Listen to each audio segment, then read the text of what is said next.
Magic has started. Okay, Bexley, you kind of have a few things on your list. Phantom CSS stuff again, Mailerlite API post, pass variable. Let's just roll. Let me know what you want to look at first. Sure. So yeah, I was just getting the API stuff going, but let's go back to the calc main because this one hopefully will be pretty easy. Can you see my screen okay? Yep. Oh, actually, it's up here. So I converted so this is still the SAS data template, but I've customized it a lot more. Oops. So this is the old menu nav area, and I've converted these into just icons. But this used to be like the pictures that were on there before. And I've been trying at the moment, you can see that it has this hover, this white hover that goes on as I go over it, but that does not exist in any of the CSS. So if I go through just one of these nav buttons, I've got the hover. This is the only one with a hover state, and all it's got is this box shadow. I've deleted, like it did have something there before, but I've deleted that, and none of these other ones have a hover state. Are you sure it's not the box shadow? Like, was that just like a white shadow that you can see through the icon, maybe? Maybe. I guess I don't know box shadow that well, but this is because you can mimic box shadow to kind of do a similar effect depending on where you place it. Oh, okay. Maybe copy that value just in case it's not that way we can put it back. Yeah.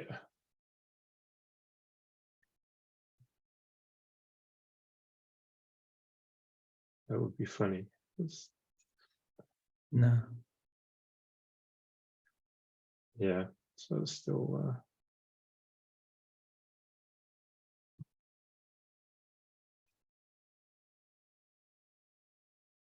so yeah, there's nothing in the hover now. Yeah, and under the more, there's nothing. There's no additional states in there now. Okay. No. It could be on one of the other ones too, right? Yeah, it could be one of these, or are they all clear? Real clear. Nothing there.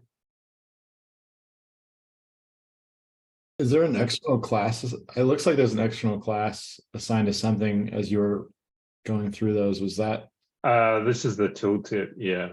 So yeah, that's a custom one that goes in the JSON, but that's I added that separate. So there's a tooltip thing in here. But yeah, that came out after. Gotcha. Okay. Yeah. So this the one, only thing I can think of, it's like maybe there's a state that like lost the reference to this primary style, and it's still there, but it's just in the UI, it's not able to display it. I can definitely find it, but I would have to go. You'll need to give me access to this project, so I have to go look directly in Azure in the storage to see if I can find what's causing that. okay, well maybe I can ping you that in Discord and we can do that. Yeah, for sure. Okay, so the next one is so I'm just trying to do a Mailerlite, but the built-in Mailerlite stuff, it has, let's go here. I think this is the original. So these ones, I could get them to work, but I could get this one to work. I know, I think I actually did get this one to work as well, but they only do the email. They don't let me add like a name field. So I started doing just the standard API call, and I could only get it to work with just the email. So it wants to have I think I've got it on the Mailerlite thing here. Sorry, 2 seconds.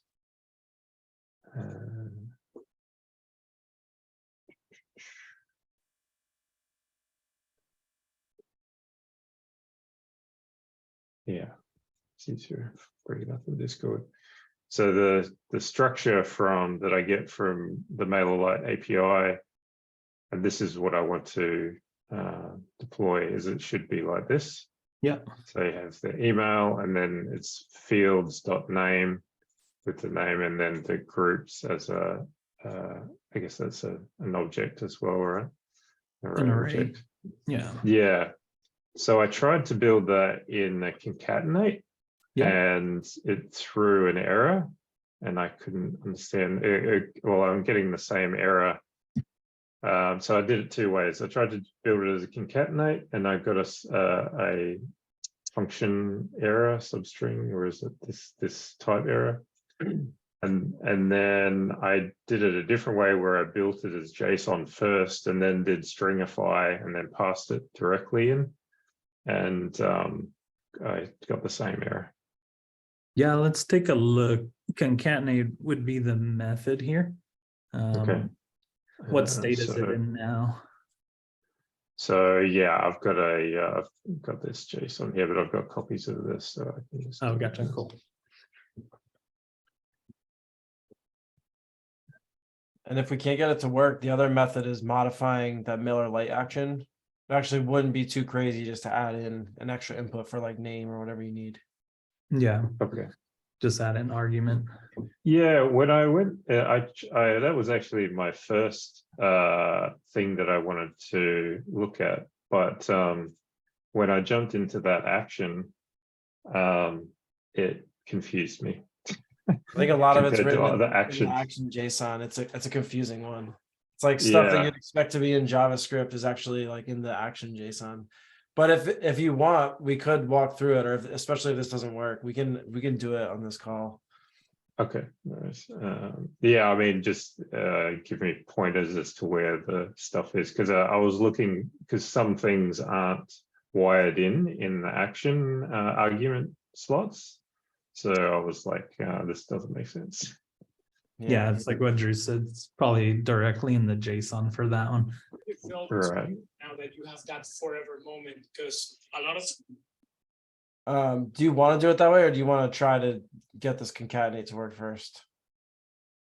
Either or. I just want to work. I feel like maybe the concatenate might be a little easier if we look at it and it's easy. Like it could be a lot easier. Yeah. Like I say, I'm just getting. It seemed like maybe there was it just needed to escape somewhere. Like an escape character, but I can get it working with the first bit, and then I guess we can add in the second component. All right, so to build this thing. Do you mean to be doing it in the URL parameters? Yeah, I was about to ask. Oh, did I break that? Whoops.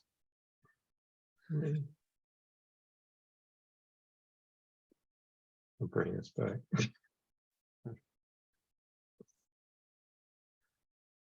Sorry, it's 5:30 in the morning here.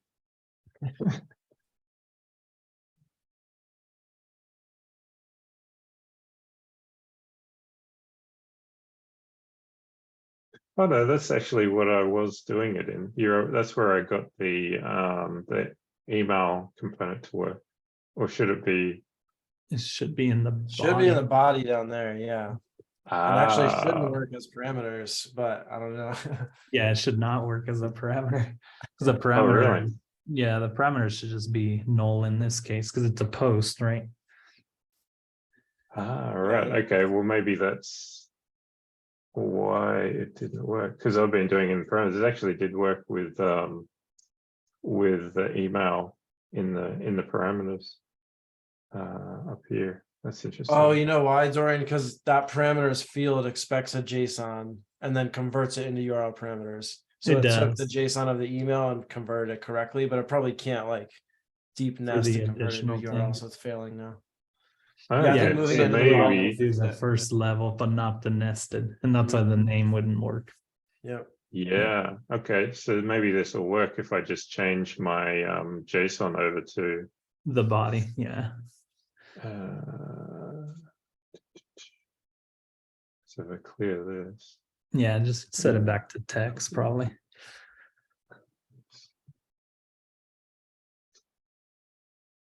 Yep, that's good. And then that one will come from the variable, right? Yeah.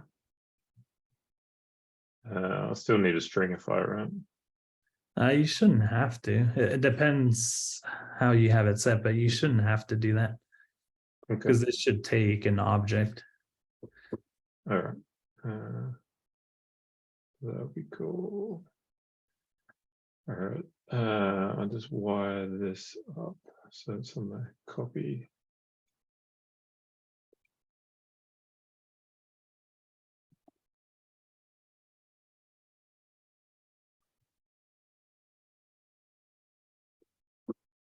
And then before you click the button, let's open the debug tools and go to the network. That we can see what the response is and see if the payload is going correctly.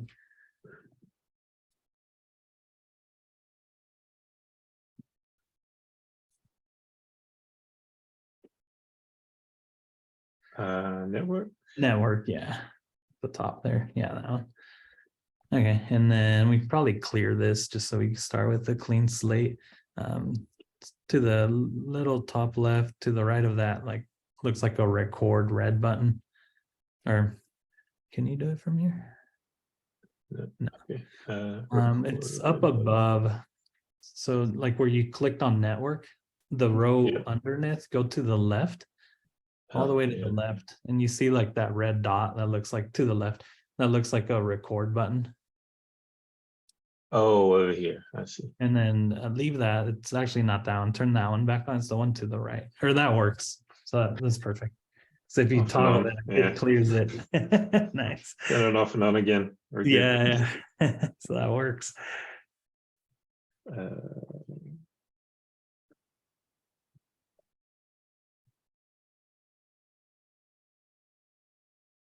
right. Yeah, so it throws an error. Oh, here we go. This is not a valid. It's not even running. And You might have to stringify it, maybe. Yeah, maybe. String one on that variable. Can you copy the content? Yes. Just trying to see if I can. Like just the value in that content and this one? Sorry, which value? 1 second. I was trying to see. Expand that to the left. You see that little arrow pointing to the right next to where it's the bracket and URL. Oh, this one. That one. And then can you right click on the content? Look at the params. That's not right? It's like sending a page or something. Oh, it is sending some params. What's in the params? I think it's sending website homepage. Like all the variables on the page. Maybe it's still on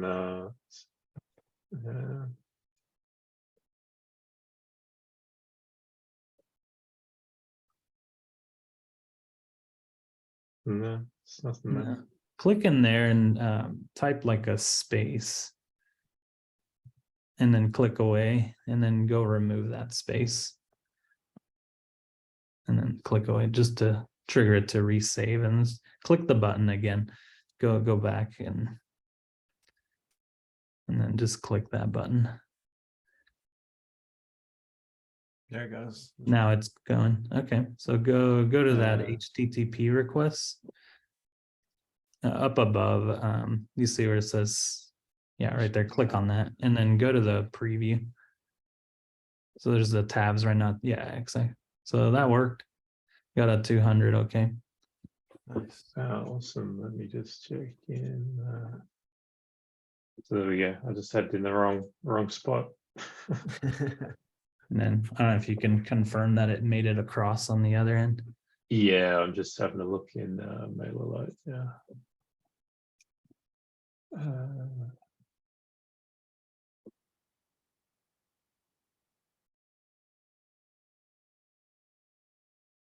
Yep. There we are. And Nice. there we go. Oh yeah, yeah. And I got added to the group. Awesome. Cool. 3 in 1. Love it. Yeah. Cool. Okay. Yeah, that one had me stumped. Yeah. So yeah, your approach was correct. It just we were sending it in the wrong. Yeah. All right. This one, next one. So in this little widget here that I've got. I don't remember where it is now.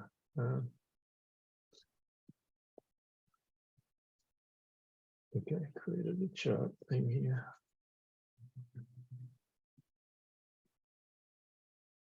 Yeah, got a code block.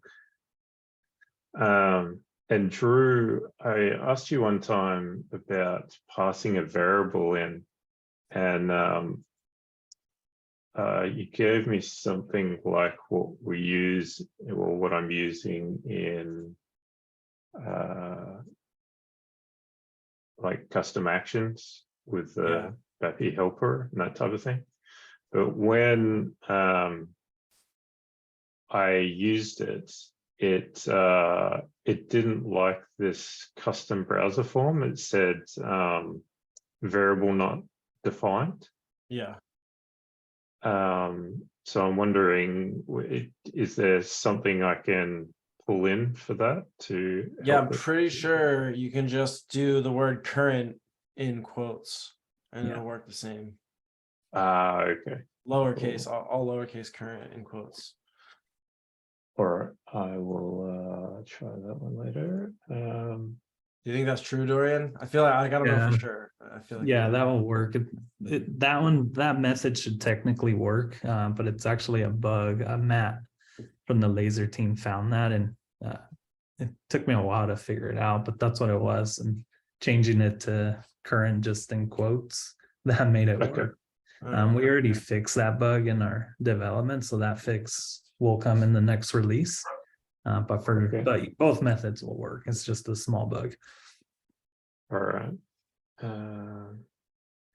Cool. Cranking through. I don't know if you have a variable on there, but you could paste that in and see if it worked. Up to you. Yeah, that's all right. I'll play with that after. Got another one that I'm looking at. All right, so hopefully you're fixing this Zoom.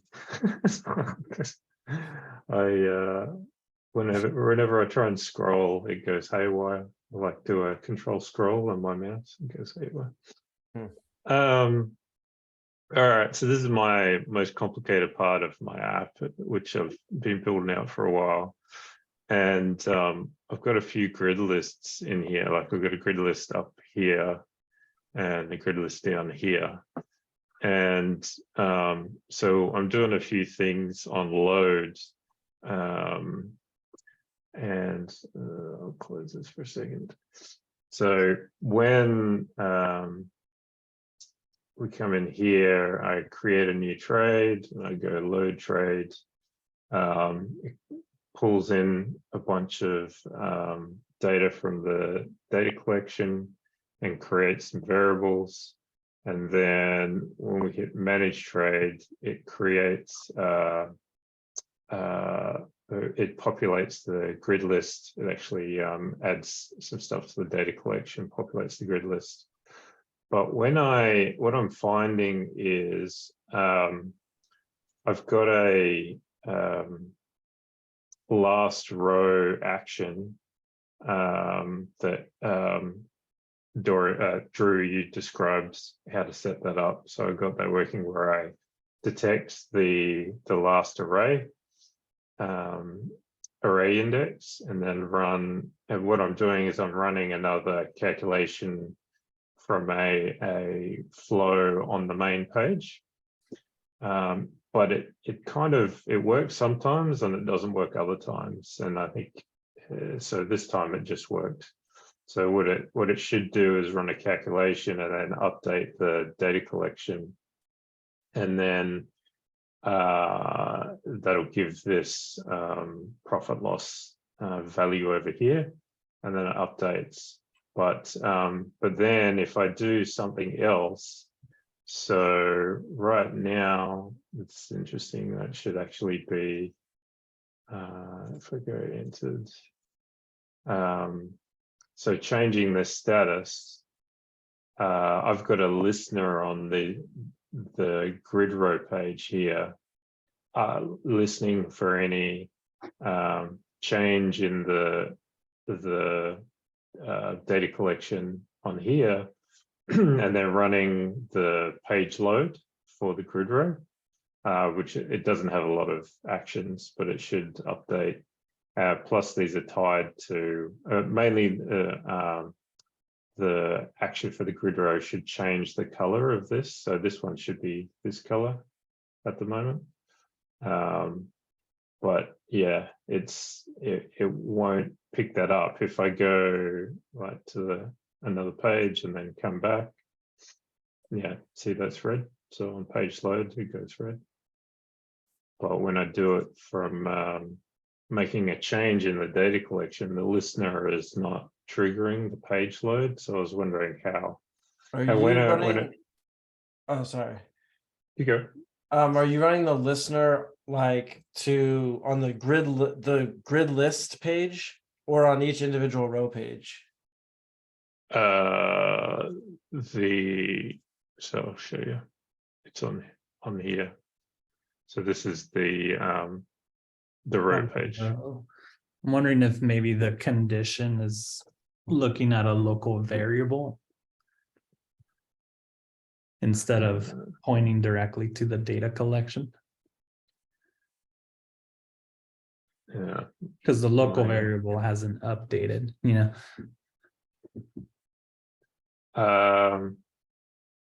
but yeah, no, it should be the data collection in here, I think, but Yeah, like my build is just locked up, I think.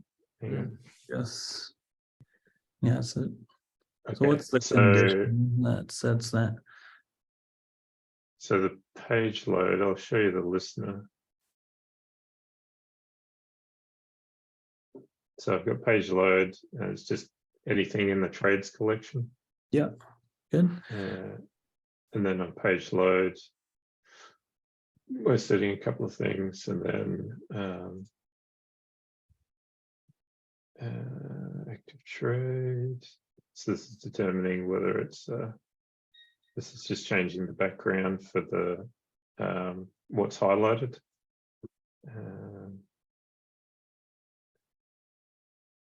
Yeah, so here's the status icon, whether it's short or long, and this is the color based on the condition. So whether it's staged or entered, or so Yes. before when So- I said it should go red.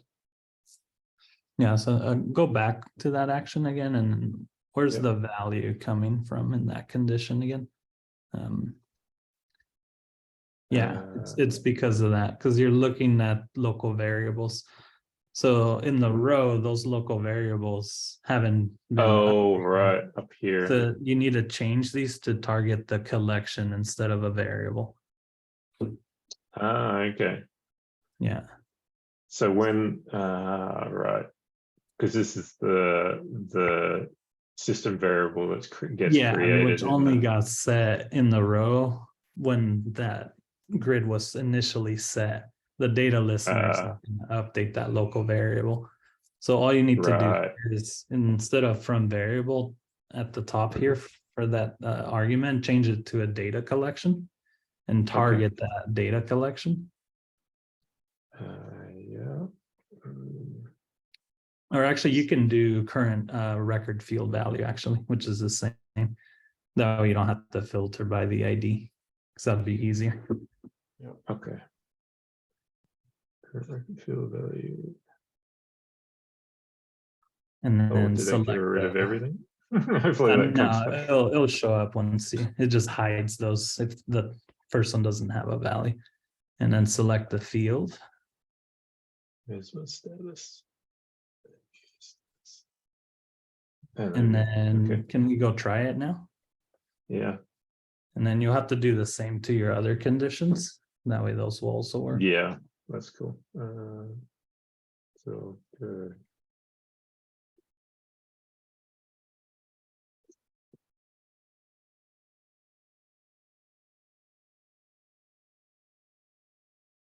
yeah, here's one where I gotta, this is 0, that should be -99 like this. This is where that last row value didn't catch it in time. That Let's other see. action, yeah, we'll have to look at that. Yeah. Oh yeah, there we go. Cool. Yeah.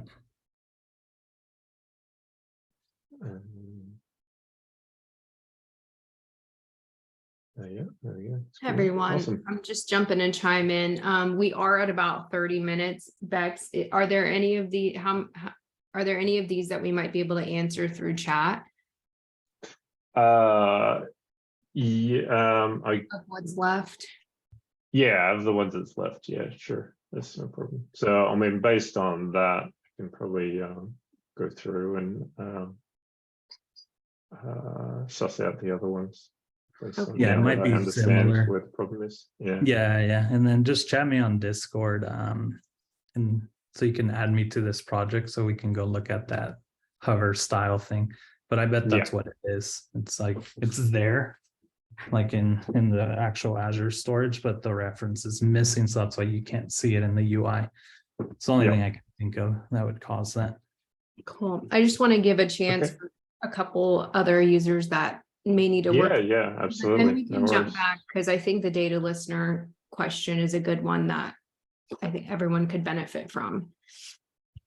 So I don't know if you need to go, but if you want to hang on and see if we have time to jump back to these, we would do it. Otherwise, we can just do Discord.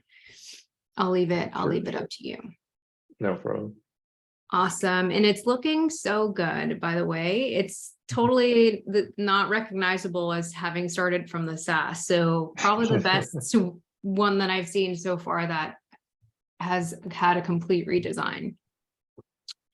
All right. So I think Jan, you had a couple questions real quick. We can go to you and then we can John, are you in here? John Merritt? Yes. And then we can jump over to John for his questions. And then I know Alex, you're on the list as well.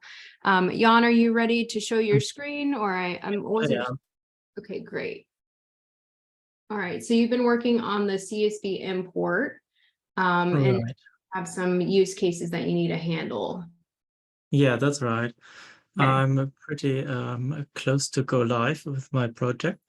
So the next step is to import my data from my last project into Builder. And I already watched the tutorial in the other office hours. And so I built this import page like Mark built it in the office hours.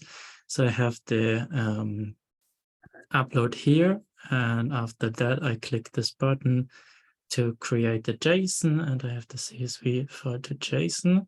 And I have here just the info that it is created, and I unlock this other button, and if I click this, I create the data update, and I create the user. So far, actually, he described it in the other on the YouTube video, but this is not working right now. And actually, this is only the first part of my question. So because this is updating my data collection users. And actually, it is that my users also have a podcast. And so actually, I would like to create with the import also with this data collection and at the same this podcast data collection. So is it possible to create two records into different data collections with one import? Yeah. You wanna go over that one, Drew, or do you want me to?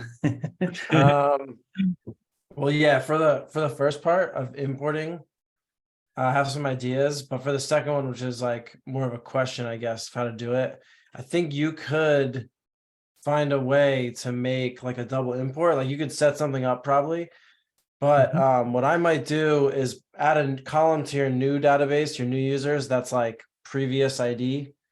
And then separately, so you import all your users and then separately import the podcasts, match them up by that old ID basically that's in a new column. So I would go about it a little differently maybe, but there'd be a few steps in there, and like, you know, you'd kind of need to be careful and manage and make sure they match up.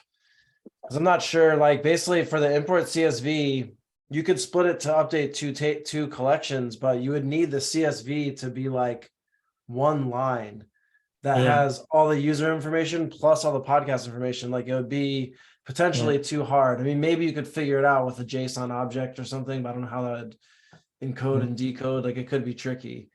So I think I would try it from the other direction, kind of like try to manually match them up when you import them. Yeah.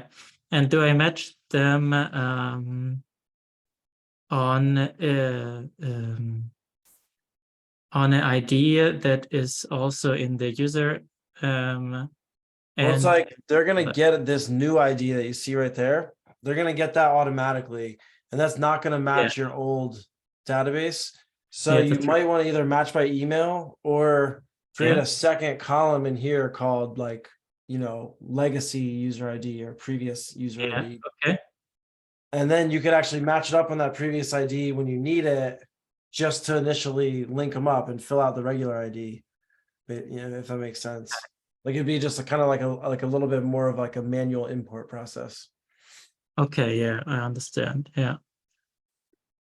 But if that makes sense, I can also describe more detail. Like I'm kind of being like, I'm not saying every last step involved there, but we can definitely like help work you through that and figure it out if you think that makes sense. Okay, yeah. Good. So yeah, I think that makes sense to import it in 2 steps. Yeah. For the other one, when you're using that data update record and you're putting that variable in called data, do you have it set? It would have to come, I think, from your CSV. Do you have it set to where there's a column called ID and the value is 0 on each one? Because I think that might be a reason why they're not importing, is if you have a column ID that's their old ID, then Builder would try to update that ID, which doesn't exist, and just nothing would happen. Yeah, okay. So this is actually my CSV for a test. So I have my login ID. I have the pre-name, the last name. This is also copied from the ID in the data collection. Everything. I have one thing here as a checkbox. So I have a 1. Is it right? Yeah, that one is fine. Yeah. Is something missing here, or is? Yeah, so the way Builder works is to create a new record. Builder's essentially looking for an ID of 0, and that's how it tells it that it's creating a record instead of trying to update a record. So I think the reason it's not working is because you're not passing ID 0 for these records, or in this case, just the 1, but. So I need another column. Yeah, you need another column for ID, and you can do it here, or You can also do it through an action because you can use the JSON, or I think it's I don't Okay. remember what it's called. It's a mass change action. Oh, yeah. Um, That might be the and- way to go. Then you don't have to worry about on the export. You don't have to format anything. yeah. Okay. So I have to do it here. Yeah, so if you will need to add it right above that update record, but if you click on add action in that flow, Where in the create records, create? the next one, the next action, the create records. Yeah. So if you go to add action Mm-hmm. and then just type mass change, that should find it. I don't remember what it's called. Mass, MASS, and then change. Okay. It's the second one, that one there, because it's just JSON. And then drag this above the data update record and then put a weight between them. And then the starting value, change that input type instead of data collection. That's going to come from a variable, Okay. which is the data variable. Which Just one? data. Data. I think that's what you have it called. And the field to modify, change that to text. Okay.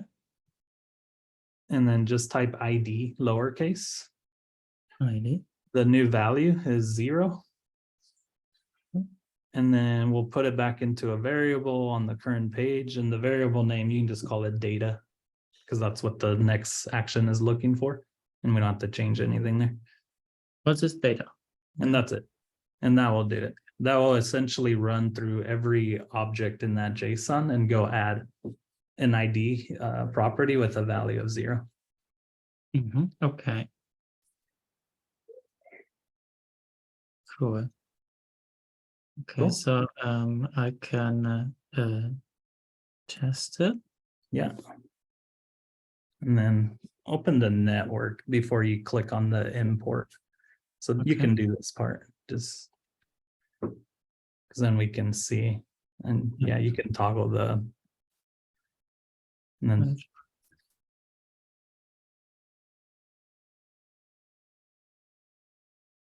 Okay.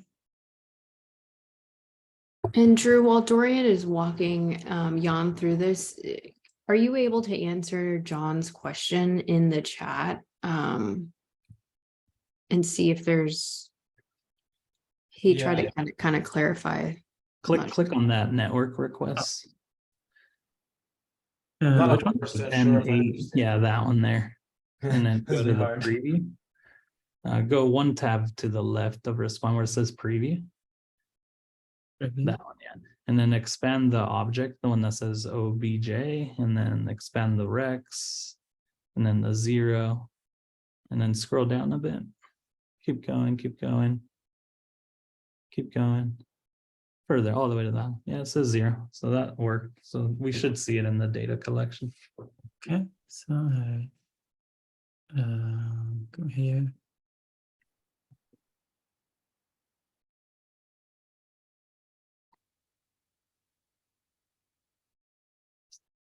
Probably look at the email or Oh, yeah, login. here. Yeah, there it is. Okay, that's cool. Okay, in this case, I just used the placeholder image. Yeah. How do I work with? So it's for the podcast. It's important that I import the images as well to the podcast covers. How do I do this? It wouldn't do it automatically through the import or the data update record. Trying to think. I think the only way would be like, where are those images? Are they just links? Like right now they're links Right now in your old project, right? Yeah, in Webflow they are right now. But But in Webflow, or are they just a URL to other images? I have URLs from where the place where they are in Webflow. But they're stored in your old project, right? In Yes, the they other are stored project, there. yeah. Yeah, Yeah, so I think the only way to do it would be like after you create the data, like you would have to set that into a grid row. Mhm. And then you would take, well, how would you do that? Because you can load the image from the old URL, right? Yeah. And essentially you need to grab that and throw it through our file uploader. Yeah, and Like, like actually I download- just ran into this where there's a little bit of a bug in the uploader that I had to add something to make it work. So we'll be able to do that, but you could basically set the value into any image element and then using an action set it into the uploader and save it. Yeah. You could automate the whole thing. Okay, Couple steps in there though. so that would be the part 2 actually. Yeah, Uh, so after it does the update record, which is essentially creating the records, after that, you'd have to build a whole grid row and then a grid list row. And you would load the users that you just created.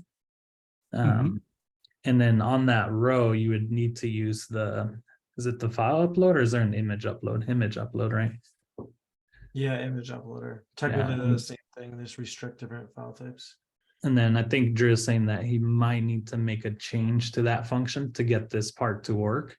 But essentially, you're just going to target the value from that using an action from the image that you're loading, because you have the URL of the image that exists in your original project. And you're just going to have to load that somewhere, right, Drew, on that row. Yeah, you to can just grab load it. into an image element. And then you're just going to grab that and send it. Like on page load of each page, you would load that image, send that. Are you grabbing like the base 64 of it? I'm not sure what needs to be sent to the image upload. That's what I was just thinking is like the image upload element, if you set value into it with a URL, so you go direct, take that URL, don't even load it in an image, just take the URL and set it right into the image uploader. It will work. It should do it. But we need to add a little bit of code into your image uploader element. It's like not in production yet. I'm just trying to test through some last bugs on it right now, actually. I paused to do this call, so. Yeah, nice. So yeah, so I can chat you something to paste in, but I actually still have to, well, I think it does work. So I'll chat it to you, and if it doesn't work, I might still have to do a little figuring still. yeah. That'll take care of basically just the part of saying if you set a value into the image uploader, you'll be able to save it to your database. The rest, there's still a couple steps, where you're gonna have to like find that image, pull it in, and then have a new column for it and save it and match the ID, all that stuff. Yeah. Okay. Is that not helpful? Well, I think I have to think about it and try some things. Right now, I have not the right idea how I do it, but It's basically the goal would be to somehow take, because all you're going to get is a URL for the image. So somehow you Yeah. need to like pull that in and then resave the image into our database, because it won't do that automatically. I mean, you could, in theory, if you wanted to keep paying for Webflow and keep that project active, you could leave them there and it would always work. It's just, you don't want to do that. yes. Okay, I try to work with the URL and catch it from there. I have to look. Is it everything I would ask? Okay. How do I match the user URL with the other? So you need to. We are thinking about the second import. Yeah, like right now, those podcasts or podcast records, like in your old project, like what are you storing to link between the podcast and the user? Like, are you storing the user ID, the user login ID, which is the email? They also have the email address, yes. The email address. Okay, then you can just use that to link them back, or they should just link if you're just using the login ID to find them, because it's the same name. Mm-hmm. And how do it do? How to? Well, if that's the case, then there's nothing to do. All you have to do is just import it. Okay, so I only I use the CSV and have the same the email address in there. Yeah, you just have to make sure the field, like go into the podcast data collection. I just want to look at the fields. Okay. You just have to make sure that the column, I guess it's, oh, so I think it's the user ID that you're storing.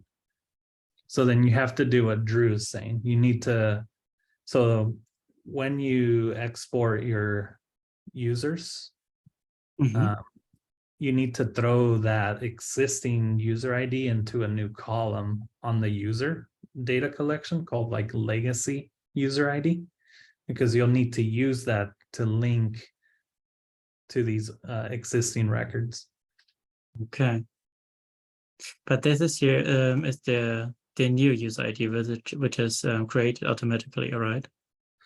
Yeah, so what you'll have to do is like during the import, I would create another grid list with another row that has logic, like immediately after it creates the data, load that, and on page load of that, you're gonna have to go do a lookup against that new column called legacy user ID and match it against that user ID and grab the new builder ID for that user and update your user ID in your podcasts. And at the same time, I would probably also move the existing value into a legacy column in there, just so that you can always reference it. Yeah. Or you can handle that before you import that and just copy that column into a new column. That way you don't accidentally override it if, you know. Okay, not so easy, I think. Yeah, but okay. Yeah, good point. I think I have an idea and I can try something. Yeah, and just chat us on Discord. Like once you Yeah. have your grid list set up and your rows and Mhm. your imported data is now loading in there. Yeah, that's right. So I can import the users. That's good. Yeah. Only One step forward, Jan. yeah. It's definitely doable and you can automate it all. Just like you said, Okay. it's just figuring out every step. We have to do it in the right order. Yeah. And then Drew will get back to you on the image uploader function update. Okay. Perfect. Yeah. So thank you very much so far. Yeah. Thank you, Jan. Okay, so Drew, I will let you take over John's question. John has I guess like a project in his app that he wants to give his users the ability to duplicate. And so he's kind of asking a little bit about that. Yeah, the one little part I might not understand is like if you want to copy an entire collection into a new collection or just copy one or more records inside of a collection as new records. But I think based on how you said it was like a template, basically, you want to just copy some records, duplicate that as a new record for the most part, which Correct. like there's two ways to do it. I don't know if I could show it quickly, but there's that mass change action that we showed a second ago. Yeah. In here where we set ID 0 to a bunch of records. You can use that same method actually and basically take the record you want to copy and set it into a variable. So you come from data collection and filter however you need to get that original record. And then you run the mass change action on the value. So you set it into a variable, run a mass change on that variable, and you say set all field ID to 0. And what that'll do is that'll give you a new variable that has all the fields in that record with the ID as 0. And so if you run update record and use that new variable you created, it will create a brand new record with all those existing values that you took from the original. Hard to explain once I started talking, but it's pretty straightforward once you do it and connect the pieces. I don't know if that makes sense or not, but it could be pretty straightforward. The other thing you can do though, that's a little bit more like no code, would be put an actual grid list element on your page, have the row page be a blank page, or you can put whatever you want on it that on page load saves a new version or updates a record with a new version. Like you can kind of like get around it, but the mass change is like, it's a lot cleaner if you don't mind, doing a little JSON manipulation. I can share my screen and show one of the flows that I've done this, if you like. Oh, perfect. Got it up. Yeah. Yeah. That's awesome, Bex. Thank you. John, I don't even know if you can see this, but I guess you'll see it on the replay. So yeah, I do a few things when I sign up a new user. I've got some records in my databases. Can you guys see this? Yep. Okay, so I've got some records in the databases that I've given this is like the company ID, but it's just the field ID. And I just put some system ones in there and I gave them a company ID of default. And so I query that back out of the data collection. So my data collection is account settings, I get all fields, I filter on the default company ID and pull that into a variable, which I just call account data. And then I do a mass change to update that with my current company ID and then put ID to 0. And then I create a new record based on that and just feed that back into the create record. And so I create a new whole bunch of new data based on that. Perfect. Yeah, that's exactly. Yeah, it. and this example is perfect because in this one, he's not just taking the original record and creating a new one. He's taking the original record, changing the value in a different field, and then creating it as a new record, which is great. Yeah, that mass change action is super powerful because it allows you to quickly duplicate things like that. And I've used this transform one a number of times to where I kind of wanted a variable with a JSON structure, but I didn't want to go through and create the JSON myself. So I created a data collection with the structure that I wanted, and then I just pulled that into a variable and use it from then on in a variable. Sweet. Cool. Excellent. Thank you, Bex, for showing that. All right, so let me see. Alex Karpinski, are you still on the call? You had something to go through, right? I'm here, yeah. Yeah, okay. Feel free to show your screen. Dorian, Drew, are we able to go a little bit longer, maybe a few minutes longer than the 4:30 today? Okay. So we'll go through Alex, and then Jeff, if you're still on and can hang on, we can get to your question after. Awesome, thanks so much. So I had a question about, so hopefully you guys can see all this. Yeah. So Dorian, you remember you helping me with these vehicle inspection reports? Yeah. Basically what I want to do is on the main page, have a condition, well, maybe not on the main page, but have set up a condition to check if there's any kind of an issue on any one of the reports to set a flag.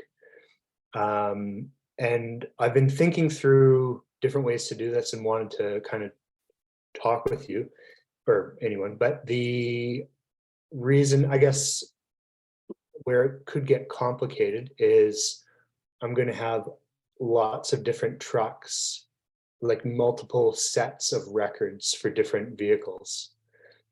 And so what I want is like in the database, let me pull it open here. If there's like any issue flagged, like along any one of these, it just sets like a simple little kind of issue flag thing. So I guess to set up like a high level condition check. Now I've done something similar with these team members, but it's checking every single one of these conditions, like going through and then setting these styles. And it's pretty lengthy to set up all these different they're chain conditions. Yeah, so I'm trying to, not that I'm lazy, but I like, what's the easy way to do this that if it's anything along that database that it just sets a Yeah, so right now with the default actions, that's the only method to do it.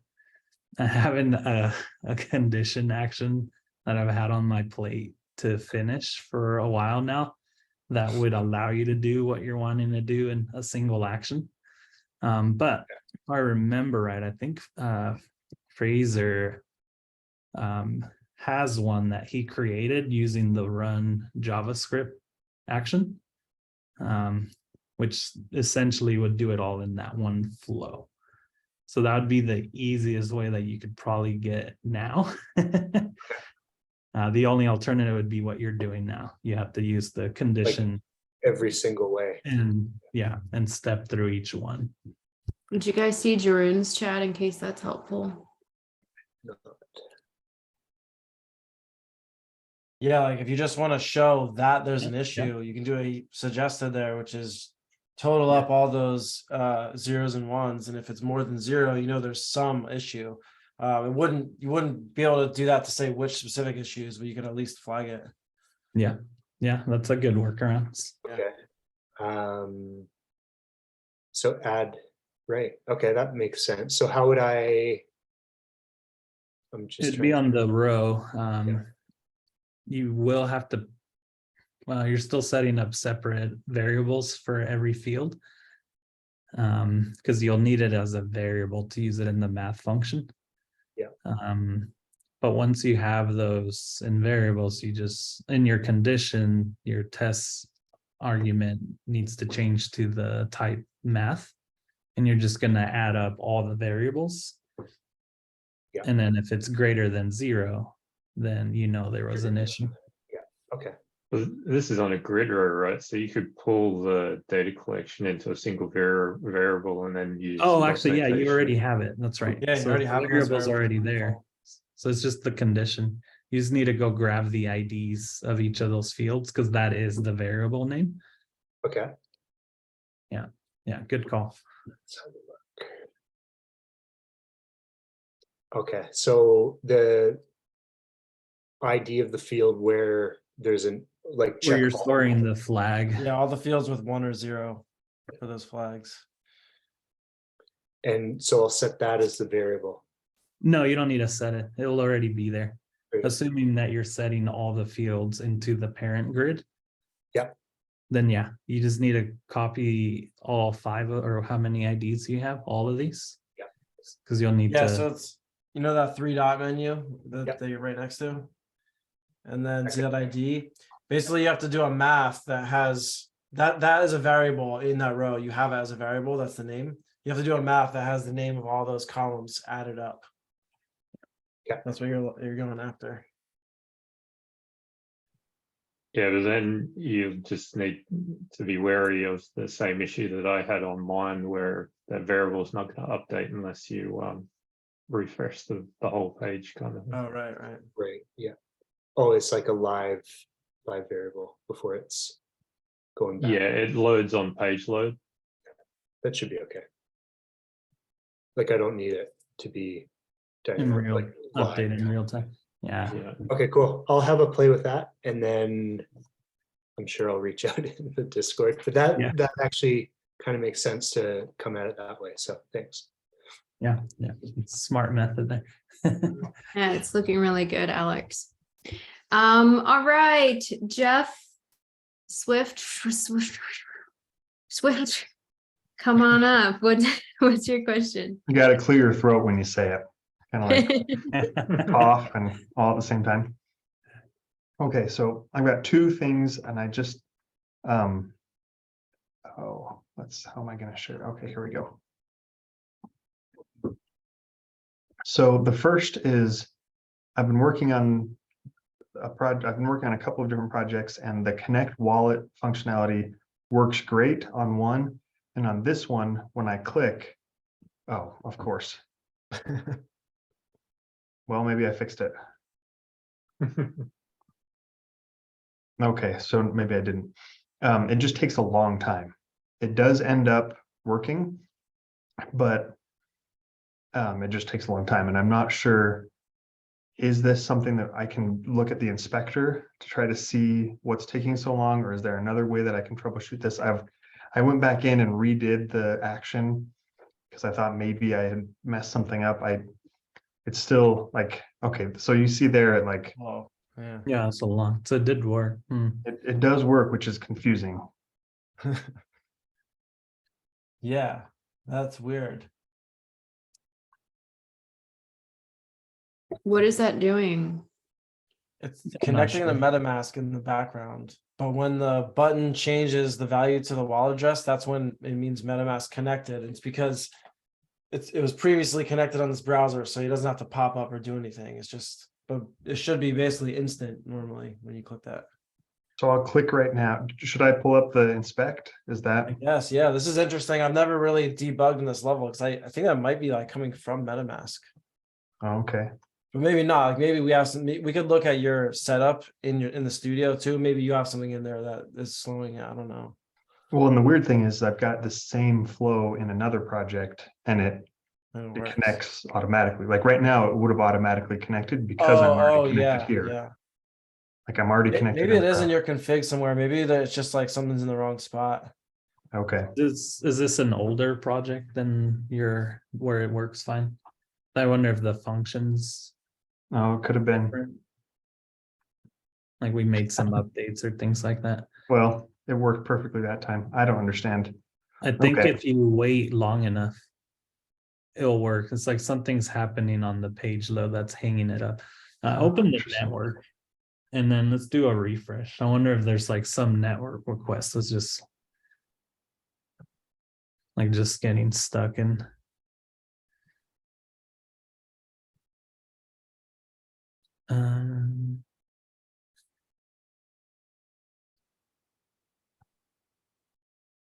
There filters or is it's just Yeah, it's the like, is it stuck right it's just now? it's just those two requests at the top? That doesn't make sense, I don't think. No. Unless there's a filter. Because there should have been more. Oh. Oh, So it's it on did- HTML only. See there on the Oh, top that's like, right. yeah, toggle it to yeah. all. Oh, Yeah, Okay. that's all. Okay, refresh again. I bet something's hanging up in this project. Can you drag that console down or maybe close it? Yeah, there you go. So it's hard to see. I think you might have to refresh again. Where's the status?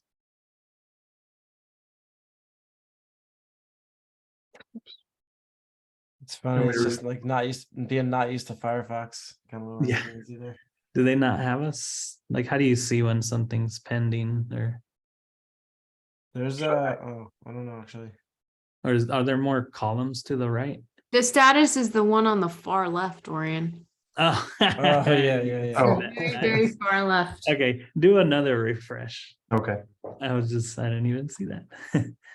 And then if it doesn't auto scroll, it does. Okay, good. If you click it now, is it instant? Or I guess it happens on page load, right? Yeah. So I just clicked and it doesn't. So there's nothing here. And in the console, what are those two errors? Yeah, click on the, yeah, there you go. Save icon. So that's fine. I think another one was blocking like an Azure script. Yeah. Yeah. My browser blocks those. That's fine. And there's no new yeah actions when it clicks, when it registers. MetaMask is weird too. Like you don't see it in the network. I don't really actually know how to debug when it's like talking to the blockchain. It's like talking to Infura. I don't actually know what it's doing. Okay.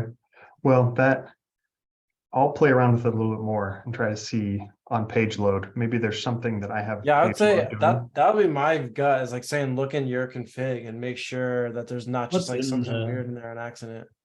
Yeah, and maybe just try like removing everything from the page load just temporarily, you know, Yeah. And then just put that back in and see if it and doesn't. see if there's a difference. Like something's hanging it up. It feels like JavaScript to me though.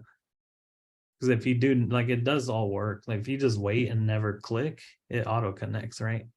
Like Oh, whatever is done hanging up. Yeah. That makes sense. And there are actions in Builder that will like block everything else and pause it and then pick Mhm. up when they're done. So it's like if you have some action in there that's doing that, maybe that's what's happening. I don't know. Just making it wait. My other question is about Pinata. And so I've got this. This flow is going to create an NFT image, or I mean, create an image and pin it to Pinata. So I'm going to run that. Well, actually, I should do this. This is another thing where I'm not sure what I'm doing. And I'm looking here because when I click it, I don't see, like, this is You what should comes up. see a network request. So something's happening. It's not running the pinata call. Okay. And go to the console. I think it threw, I think the JSON or something maybe. No, I didn't throw in there. It's just the stuff. I was thinking maybe that action never ran because it was throwing an error before, but it's not that.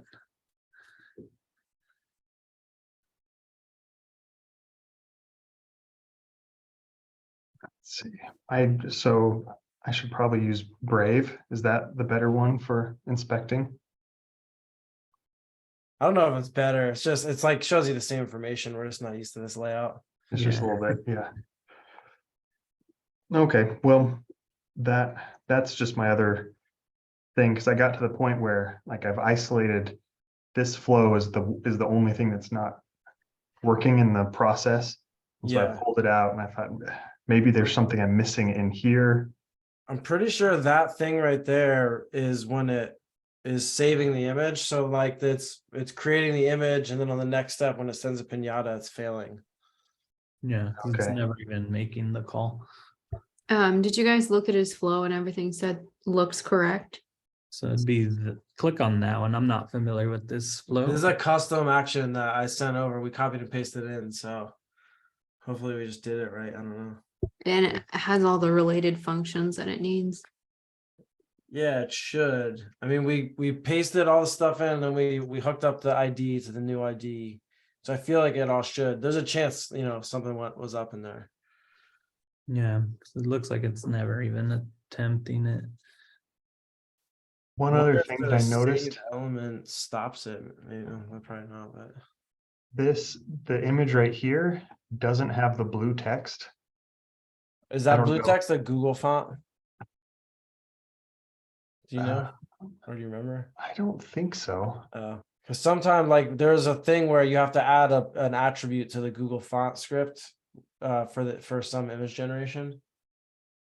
But it almost looks like maybe it didn't have that font when it generated. That's my first thought anyway. Oh, interesting. Well, it's just from the this font family dropdown. Yeah. I don't know that's if that weird. could be holding it up. Oh yeah. Now that you say that, actually, it's creating the image and it might not be holding it up and then just trying to run the pinata call on the next thing, and it's like sending a null value for the image because the image isn't created. Could be something like Okay. that. So I is don't there know. a safer font? I'm not sure actually. I mean, the white text, the like little labels on there show up in the Mhm. image. Yeah, but that's part of the actual image. Oh, It's part of the existing PNG or whatever it is. So if I take this off and and that should, yeah, that took off the font family. I don't know if that will change anything.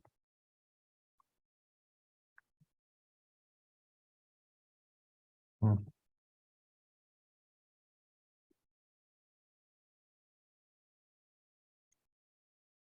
yeah, that's I- weird. I'm really not sure, but we can help you look into it more for sure. I'm Okay. I'm sort of not sure what to look at next. to Well, that figure makes it two of out. us. That's where I got to. Is I don't. All Okay, right, so what do we need? Access to Jeff's project? Yeah, Or, probably. I can at least check into that pinata function and like check all the code and make sure it's not. I mean, it's weird because it didn't throw an error. It just didn't go to that, but just didn't do anything. I can look at that and I can look at the action before it and make sure that that's not like pausing the queue and not continuing or something. You never know. awesome. Thanks for doing that, Drew. Jeff, would you mind Thank you. sending Drew a DM with the project name or the link after you add him, drew@builder.com as a Not at all. collab? Yep, I'll do that. Okay, awesome. All right, everyone, we're a little bit at time. So I think we'll go ahead and end today's session, but we'll be back next week and I'll upload the recording of this. Sorry if we didn't get to what you needed today, but we'll be in the Discord and just chat us there. And if we missed anything, I'll add it to next week's agenda. Thank y'all for joining and letting us help you out. We do this every week, so we'll see you next week. Have a great day, everyone. Thank you. Later.